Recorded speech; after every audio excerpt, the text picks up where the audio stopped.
Have you ever thought to yourself, you know what Mars is missing? Cities. If so, you're going to love the game that we're playing today, Surviving Mars Relaunched. It's a game that's all about establishing a colony on the red planet and keeping it alive against all odds. Relaunched is a remaster of the original 2018 game and includes every DLC and content creator pack from that release. It also features improved visuals and a brand new political system, making it the best version of the game available today. Now I've got to admit something. Even though I own the original, I never actually got around to playing it. So when Paradox reached out to sponsor this video, I jumped at the opportunity to get early access and finally give the game a proper try. So a huge thank you to them for sponsoring this video. Now I mentioned that because I'm definitely still a newbie here. I did finish the tutorial, so I've got that going for me, but we'll still be learning on the fly. But my hope is this will give you a good representation of what it's like to learn the game. And if by the end of this video you want to check the game out for yourself, it comes out on November 10th, and owners of the original game get 50% off. Now without any further ado, let's jump right in. When you begin a new game, you have a number of options that you get to choose from, such as your mission sponsor, which is really the country that's granting you this mission. This changes the difficulty of the game, so I think that because I'm new, I'm going to stick with International Mars Mission. We also have Commander Profiles. I actually want to change this one. This is basically different buffs that you have, but I think I want to be the city mayor because planning. We'll get an extra $2 billion, and the upkeep of buildings will be a little bit less. And then the only other thing that I want to change is the colony name and its logo. We'll name this The Plan, and for the logo, oh my goodness, we've got to go for space communism. And now we get to choose our starting location, and we can either choose one of these locations that it recommends or any other location that we want on Mars, and it tells us what the difficulty is dynamically. I think we'll go with this location. It has a relatively mild climate, it's relatively flat, lots of water, has some resources, and basically no threats. This right here is our playable area, and this little spot right here is the area that we actually have information about where we can land our rocket. Know that we'll have 2 concrete and 5 metals, which is going to be critical as we look to build and colonize the area. I'm going to land the rocket right over here, and I can spin this around and land it exactly where I want to, which I think will be right about here.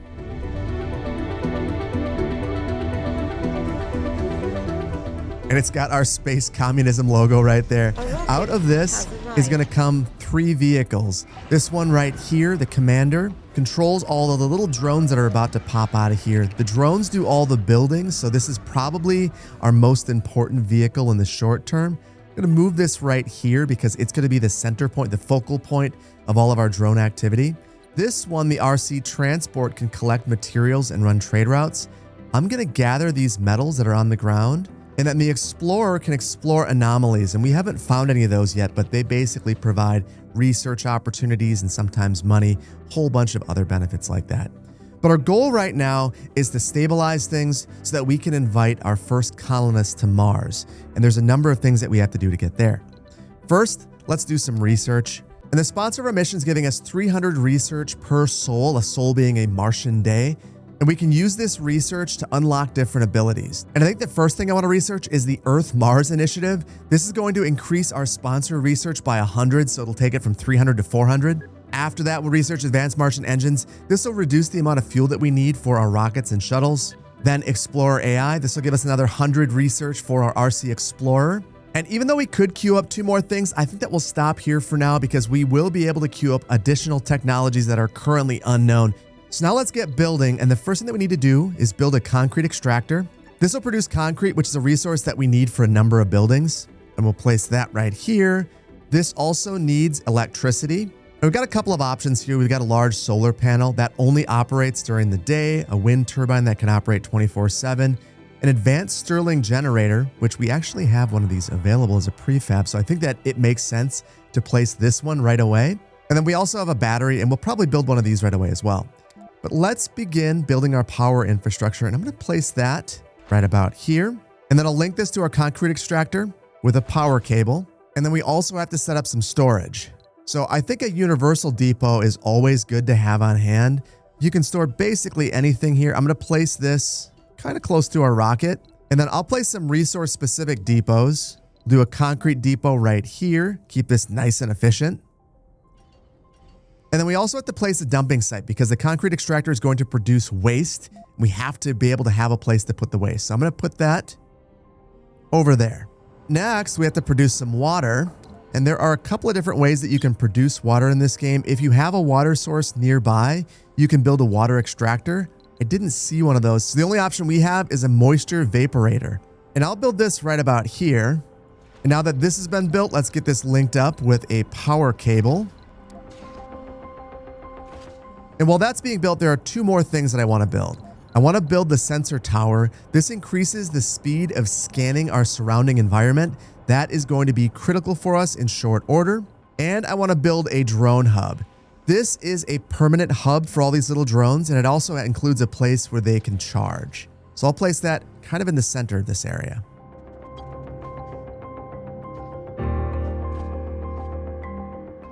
And I'm going to adjust these power cables so that I can make something really predictable.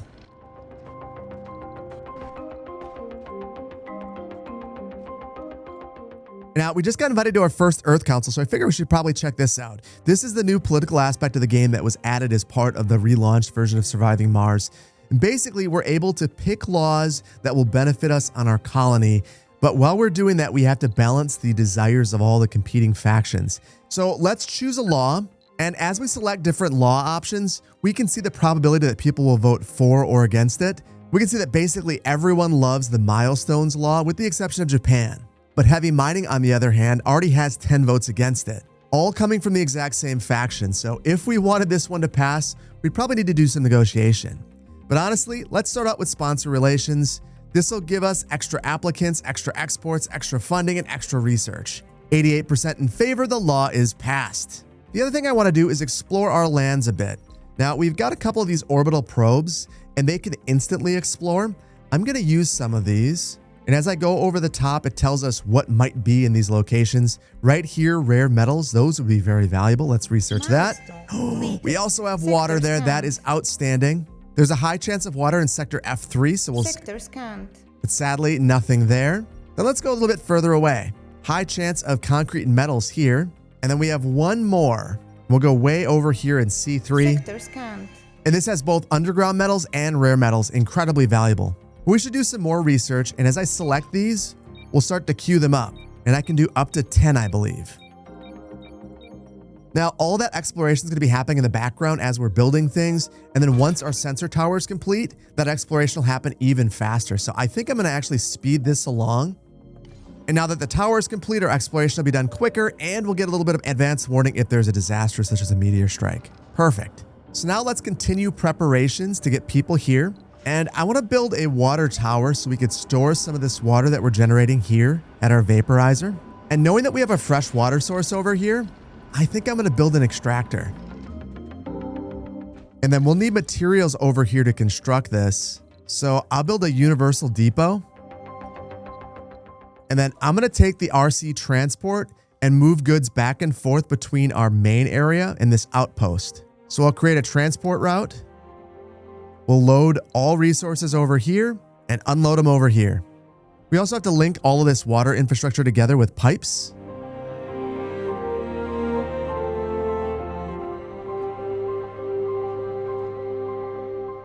So we'll get all that queued up. And then I just noticed that we had a sector scanned and it has an anomaly. And that's this sector right here. So I can take the RC Explorer and have it scan that anomaly. So our RC Explorer is going to drive over here and then scan this anomaly.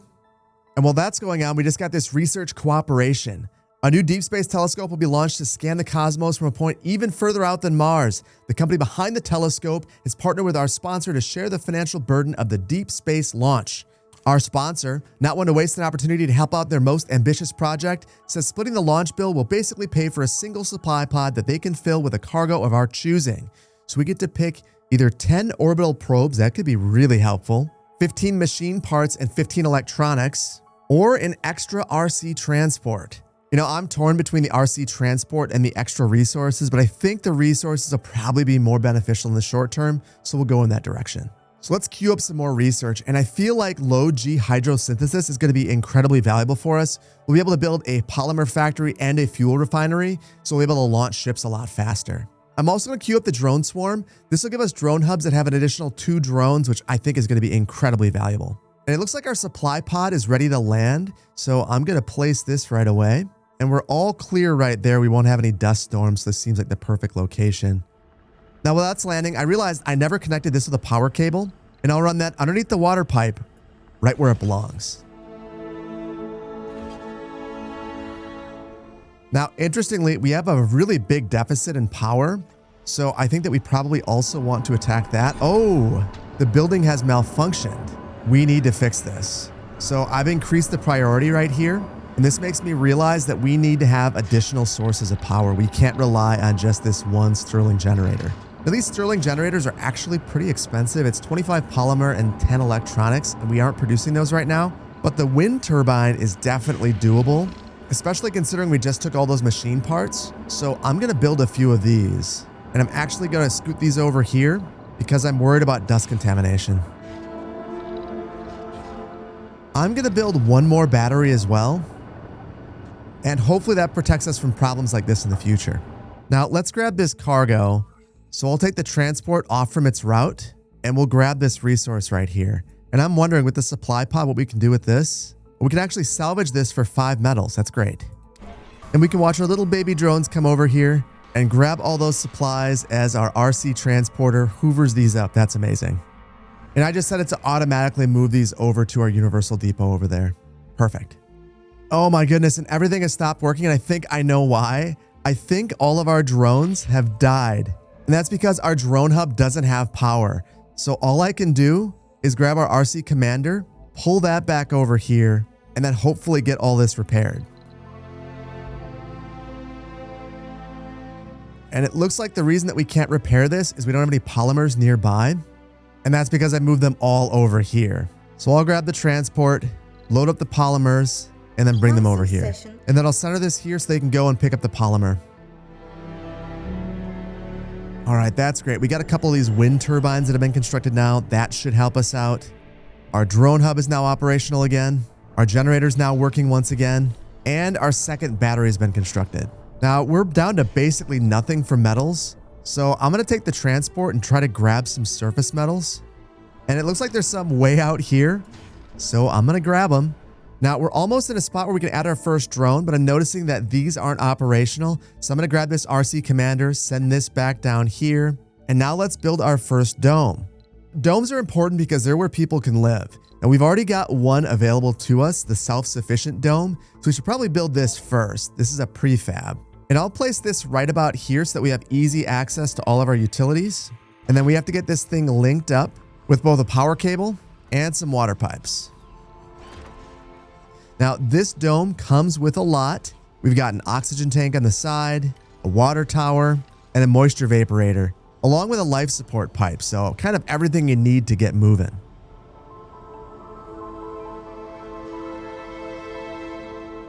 And now our dome's constructed and we're almost done with our water pipe, but it says that we're waiting for metals. And my guess is our transport just needs to bring it back. So I'll just bring that back over here. And now that that's over here, I'm going to unload the resources.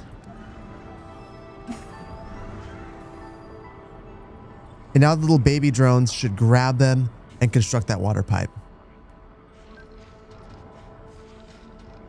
And indeed they did. That is fantastic. Now we've got to populate the dome with some amenities.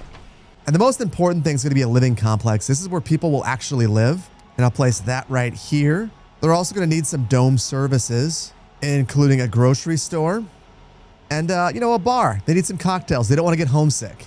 Let's also add in a research lab. And we absolutely need some source of food. So I'm going to build a hydroponic farm. And maybe we'll add a decoration as well. How about a small pond right behind the grocery store? Now this is almost completed, but I just noticed that we got a new anomaly. We should research this right away. And this is relatively close, so let's send the RC Explorer there. Oh my goodness, look at that. A meteor. That was a little bit too close for comfort. Not a big fan. And now that our pond's been constructed here, everything is complete and we're ready to welcome our first inhabitants. But before we do that, I want to head back to the Earth Council. And everyone's really happy. Project Utopia is only content though. And what'll make them happier with us is populating our domes, which we're about to do. So I think knowing that everyone's pretty pleased with us, I'm not going to worry about them all that much. And we're just going to choose a law that's going to benefit us the most in the short term. And I think the first thing I want to pursue is rocket speed deregulation. This will reduce the rocket travel time, and that's going to be really important because we're about to start calling rockets from Earth to Mars. Now, we have to prepare this vote. Now, that's going to take a bit of time, and in the meantime, I think that we should bring a rocket to Mars. So let's grab one of these passenger rockets, and now we get to choose our passengers. And we could go with the defaults that they have right here, but I don't want to do that. Let's clear them out. And I can filter by basically anything. So I'm going to say that youth and adults are good to go. For specializations, we built our research center, so we should probably add a scientist. Engineers work at factories, and we don't have any of those built, but we're probably going to build some soon. Geologists work at excavator buildings, and we absolutely are going to need some of those. Botanists work on farms. And then let's see who they selected for us. It looks like a bunch of senior citizens. I'm not thrilled about that. So I'm going to say no seniors, and I'll say no middle-aged as well. And I'm doing that because we can have babies, and I want to make sure that the people that we're inviting here can have children at some point. Looks like we also have a bunch of officers here. We're going to say no to that. And I'll also say no to no specialization. And now, honestly, I think I'm going to select everyone by hand at this point. And as I hover over them, I can see where they're from and what their traits are. So I could see that Sierra here is a coward, a loner, and a survivor, which some of those are good, some of those things are bad. But in the pool of all the scientists, maybe she's not the best candidate. But I like Svea here and Christian Claude, who apparently is sexy and will increase our birth rate. Let's also grab a couple of engineers, and Care is both a workaholic and fit. That sounds useful. She is also fit, so we'll grab her. Then we'll take a look at some geologists, and we'll grab Vanessa Zimmerman and Muhammad, who is fit, a vegan, and a gamer. I'm also going to grab Advig right here, who is a sexy nerd hippie, which is a great combination. We'll grab one medic as well, and a couple of botanists. And Dallas Grant sounds insufferable. He's a whiner coward, but you know what? I want to mix it up. And we'll go for Madison as well, hopefully increasing our birth rate. And then for our last two slots, I just want to look at the perks, and I see that there's one genius right here. And that genius is Raja Gupta, so he'll actually generate research when at high sanity. And then let's throw in one more wild card, Isha Patel, who is a nerd gambler who is lazy. She's going to be interesting. And now that we have a full manifest, let's launch the rocket. And we can see that it's going to be a little while before the rocket gets here, so I'm going to bring another rocket here. But this time I want to go for a cargo rocket. And I think I want another drone hub, another Stirling generator, a polymer factory. We're also going to need a fuel factory. And to get our polymer factory operational, we're going to need a fuel refinery, so we'll grab one of those. For both of those, we're going to need water. So let's add a couple of moisture evaporators. And with that, I'm 46% full, so I think I'm going to fill the rest of the rocket up with materials. And it's 99% of the way full, so let's buy it and send it to Mars. And that'll be $3 billion. Now, while we're waiting for our rockets, I think I want to build some landing pads. And that's because I don't want all the dust that's being kicked up by the rockets. So I'll build one right here, and then I think I'll build one right next to it, considering we have 2 rockets coming. Now, while we're waiting for these to be built, let's go into our research. And with all the mulligans that I call, you better believe we need to research the decommission protocol. This will allow us to clear salvaged and destroyed buildings. And actually, we should go for systematic training first. This will give scientists and botanists plus 10 performance when working in their specialty. And knowing that we have some on the way, this is going to be super valuable. Ooh, I also want low G drive. This will make the drones and rovers 20% faster. And transport optimization will make them harvest resources faster. And finally, we'll research self-sufficient lighting. This will allow us to light up dark places, and it's relatively inexpensive. And now it's time for some fun with rockets. Our initial rocket right here has now been refueled. The sponsor that we have gives us a little bit of passive fuel, and it takes a while to be refueled, but it's finally there. So I'm going to send this back to Earth.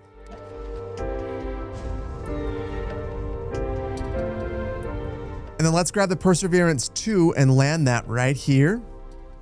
And we'll grab the Perseverance 3, which has all of our materials, and we'll land that right here.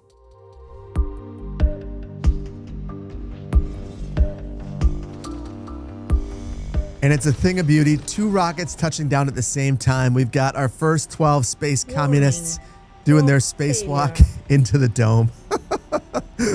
So now we have to keep our founders alive for 10 days or until a child is born, one of the two. Now, I'm not 100% sure how to get a child to be born. However, I did notice a couple of things in here. Nursery and playground. And that makes me wonder, maybe we have to provide a nursery and a playground if we want to have children. Then looking at our ship with the resources, I'm going to grab our RC transport and we'll gather all resources from here. And we're going to drop them off right here. Though, let's be honest, our Universal Depot isn't in the greatest of locations. Maybe I should make some smaller specialized depots. So I think I'll go for metals right here, polymers next to that, and fuel right next to that. Right next to our water line. That sounds smart. Now, as far as production goes, we do have a couple of buildings available to us now, including our polymer factory and our fuel refinery. So I'll place the fuel refinery right here. And it looks like the polymer factory has to be close to the dome. So I'll place that right here. Now, we also have a new drone hub. So I'm going to place that, and I can see where our other drone hub lines up. Something like this would be ideal, but the terrain is not ideal. So I'll offset slightly, and then we'll have to provide a power connection to this as well.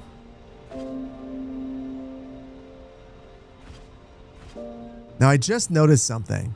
We are way low on power right now. So I think that we have to build more of our wind turbines. And these produce 5 each. So I'm going to need at least 4 of these.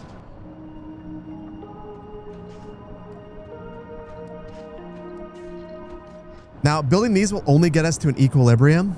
And because of that, I'm going to add some large solar panels. The reason I'm going with these is they cost metal and we have a lot of it.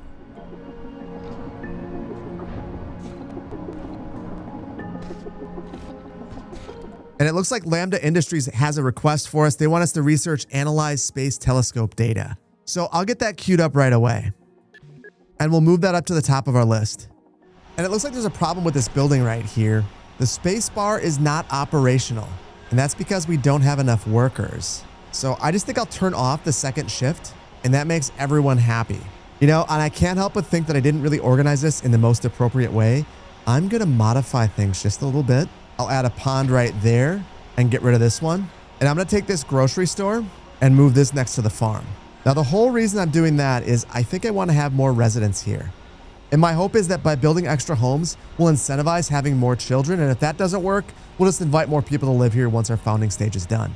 Or at least I will someday. I don't have the decommission protocol, so I can't actually remove the hull of this building. So it's just trapped there for now. Sector scan. Now, just remember, we have 2 moisture vaporators available, so I better get these placed.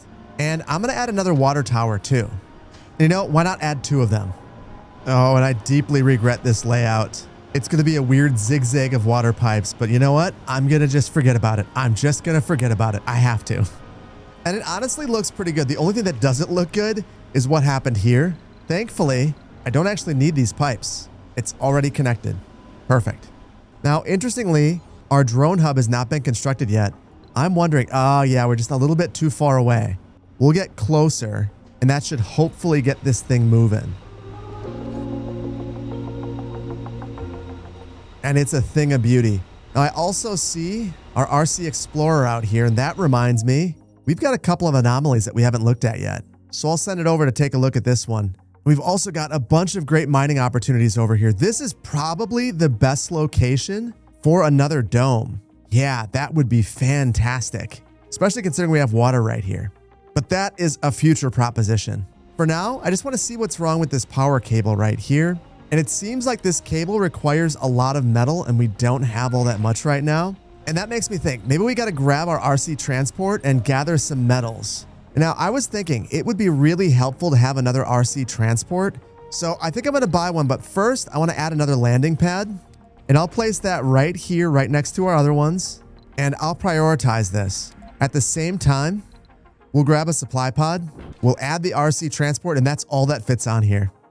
Looks like our research cooperation just completed, and we can now either get 100 sponsor research or money. I think I want the 100 sponsor research. That sounds much more valuable in the long term. Now, it looks like our rocket's also ready to land, but we don't have our launch pad ready yet. And yeah, it's just outside of the range. What I'm going to do is grab the RC Commander and temporarily bring it over here. And oh no, something is wrong with our dome. Oh, I know what the problem is.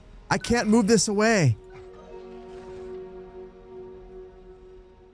The RC Commander is the whole reason that our water system is working. And without it, everything is going to break. The colonists are on the brink of dehydration.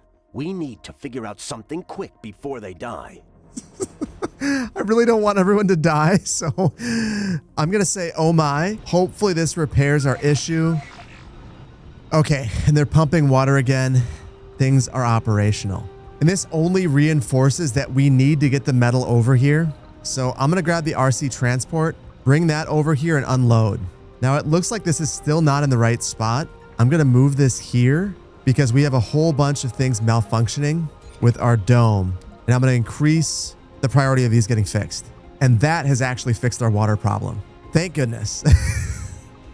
Now, finally, our new drone hub is constructed. That is going to be incredibly valuable for us because it means that we no longer have to have our RC commander right here. And we can move that over here and get our launch pad built. All right, and finally, our third launch pad's been built. So let's land our rocket right here.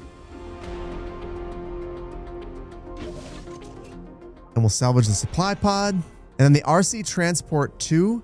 This is going to be helpful because I think the next thing I want to do is basically send this on a mission to gather metals. So we're going to set the source way out here by these metals. We'll gather whatever it finds, and then we'll dump it off right over here. And that makes me think we should do a little bit more exploration. And I want to be a bit more strategic about this. I need metal. And it says that this has a high chance of metals. Let's do this. This one also has a high chance of metals. This one's really close to our tower, so we're going to research it really fast. And then I queued up other areas, all of which have a high chance of finding metals.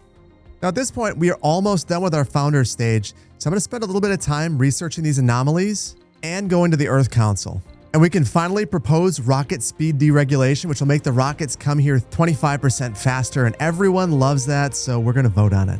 And apparently Japan had divided opinions about the law, and IMM disliked the law, so they voted against it. That's okay though. And there's some wild stuff going on. We've got what appears to be a tornado heading towards our power plants. I'm a little bit nervous about that. We also have this message that says that the anomaly was analyzed. We've discovered a magnificent vista at the site of the anomaly. And apparently it's a vista, so this excellent view has given us 50 new applicants available on Earth. And let's hope they don't care about power because our power is being absolutely thrashed right now. This is terrible. Oh my goodness. Oh my goodness. We have one soul left. I'm going to pause for just a moment because we have to get our RC commander over here and double the number of drones that we have working on this. Our colonists are suffering from hypothermia. Oh my goodness. Oh my goodness. They're suffering from hypothermia. I'm about to lose the whole colony. That's troubling. Thankfully, we've got most of the power restored now. So I'm going to slow things down and see if there's anything I can do with priority. It looks like this is our problem. We have a cable fault. I'm going to lower the priority of these because I want them to focus on the cable fault. That's been fixed. Now we have power once again. That makes me think that we probably want to diversify and have power in more than just one location. But thankfully that wasn't too big of a problem and we are back in the clear now. Now our founder stage is going to be done in about half a day, and that makes me wonder, did we complete our research to be able to get rid of the small grocer? We did. So let's remove those remains and then I'll add another living complex. And apparently we just completed all of our research, so I'm going to queue up a few more things, including adapted probes, fuel compression, which will give us more space on our cargo ships, Mars crowdfunding, which will give us $1 billion. And finally, I want to wrap up with some terraforming options. We have Greenhouse Mars, which is going to just burn fuel to raise the temperature of Mars, and Martian vegetation, which will give us the forestry plant and seeds as a resource. We got a new message. In space, no one can hear you whine. The founders are supposed to be the pillars of the future colony, destined to be remembered for generations. And apparently this is about Dallas Grant. The other founders don't like that he's a whiner. That is specifically why we got him. We just finished the door towards the stars. This will go down in history. And basically this says that the colony has been evaluated positively. We can have additional colonists now, and we can continue to grow on Mars, which is fantastic. And that means that if we wanted to, we could move in 12 more colonists right here. We could also build another dome and continue to expand. And honestly, that is probably what I would do. I would go and start to mine back there because there's a whole bunch of underground metals And that's really what we need to make things really get to the next level. But alas, that's not something that we're going to do today, because I think that we're going to leave it here. And I really hope that you've enjoyed this one. If you did, please hit the like button. If you're not subscribed to the channel, please consider doing so. And again, I want to thank Paradox for sponsoring this video. I really enjoyed taking a look at this game. It's a ton of fun. And remember, if you want to check out this game for yourself, it's available on November 10th. Again, thank you so much for joining me. I can't wait to see you in the next video. Take care. Bye-bye.